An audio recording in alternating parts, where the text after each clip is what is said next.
Hello everyone, I am presenting on the topic Professional Misconduct under Chartered Accountancy Act 1949. So what is professional misconduct? Professional misconduct refers to any act or omission done by the chartered accountant that breaches ICA's ethical standards or professional responsibilities. So this is covered under section 22 of Chartered Accountants Act 1949. This defines misconduct that is listed in the schedules and also allows ICA to inquire any further misconducts that are not listed in the act. So there are two schedules. So the first schedule speaks about less serious offences, and the schedule 2 speaks about more serious offences. So this has four parts, namely part 1 misconduct done by CAs in practice, or part 2 namely misconduct done by members in service, so on. So the schedule one speaks about misconduct done by usually CAs in practice. So the first point speaks about if a CA in practice allows non-CA to practice in their name and sharing the commission or accepting the profits from non-members, that would be a professional misconduct. And a partnership with non-CAs, if a CA practices with the non-CA who is for partnership, that would be a professional misconduct. And using non-employees, like appointing any employees for securing any business and soliciting clients, like advertising for their professional service, would be a professional misconduct covered under this schedule. So some other points of this schedule are advertising professional attainments improperly, and taking audit without communicating to the previous auditor, like without taking NOC, and accepting audit without compliance of Companies Act, charging any contingent fees which are not based on the efforts, and engaging in business without council's permission, allows unauthorized person to sign any reports or statements. So Schedule 1, Part 2 speaks about CAs in not in practice, like employed CAs. Those if they accept any commission or payment from other party from clients, that would be a professional misconduct under this schedule.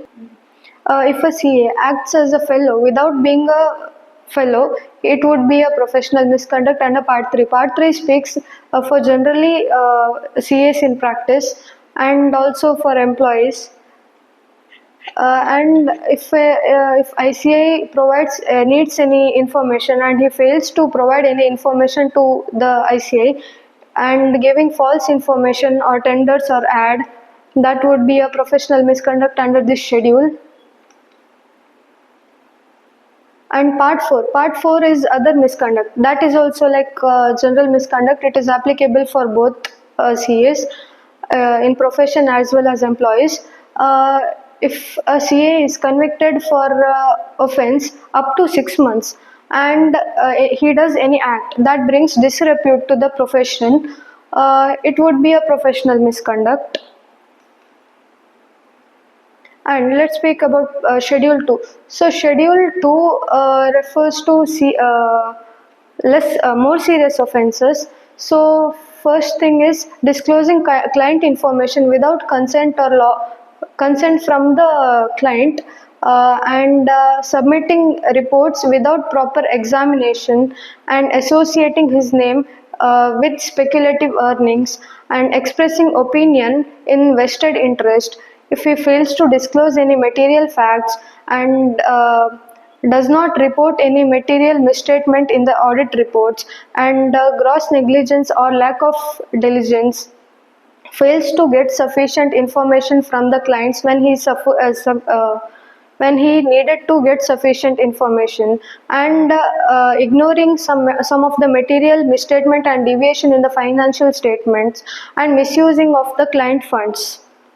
So let's see the remaining part, that is part 2 and part 3 of this schedule 2, that deals in other misconducts. First one is contravention to provisions of CA Act and disclosing confidential information during the course of employment and submitting returns knowing them to be false, and embezzlement of money received in professional capacity, and acting as an auditor in contravention to the act, and if he is convicted for more than 6 months of imprisonment and still is in a employment or practice.